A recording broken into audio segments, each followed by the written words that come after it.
Ciao amici, oggi abbiamo un altro video curiosità. Ho pensato che vi potrebbe interessare perché via Monte Napoleone, la via più famosa di Milano, il centro della moda, si chiama così.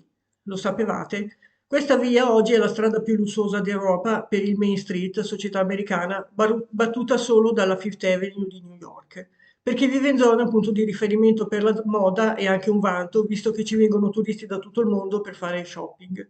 Voi ci siete mai stati? Sapete perché si chiama così? Bisogna andare a ritroso nel tempo. Questo quartiere pullulava letteralmente di conventi e monasteri per lo più femminili, circondati da ampi chiostri e orti. L'Hotel Four Seasons di oggi ne è ancora un esempio lampante se si osserva il chiostro. Ed erano davvero molti, grandi e piccoli.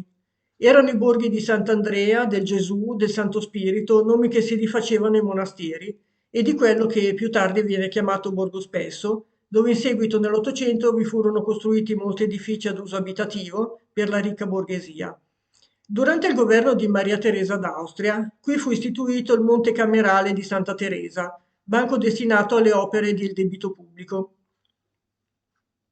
per la gestione del debito pubblico, che denominò la strada come Contrada del Monte di Santa Teresa fino al 1796, quando il banco chiuse.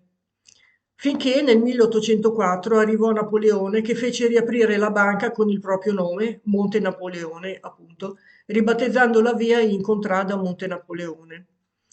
Alla fine del 1800 qui iniziarono ad arrivare le prime botteghe del lusso e le case di moda per venire incontro alle esigenze della borghesia che venne ad abitare tra Contrada Borgo Spesso e Corsia dei Giardini, oggi via Manzoni, per via dei numerosi giardini preesistenti, dei monasteri, botteghe del lusso e case di moda che iniziarono a sfoggiare qui le proprie creazioni.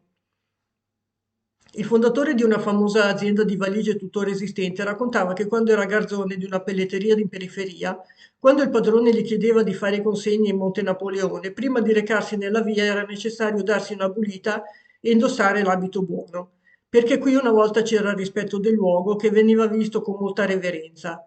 Altre abitudini, altre educazioni di un tempo ovviamente dove giacca e cravatta erano necessarie anche per svolgere i lavori più umili.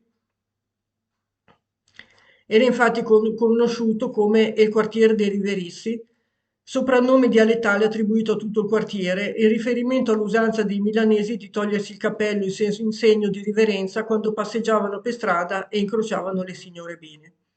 A partire dagli anni 50, via Monte Napoleone si impone come una delle vie più importanti del commercio di lusso mondiale, ruolo che mantiene tuttora. Bene amici, spero che questa curiosità vi sia piaciuta, grazie per la visione al prossimo video. A presto, ciao!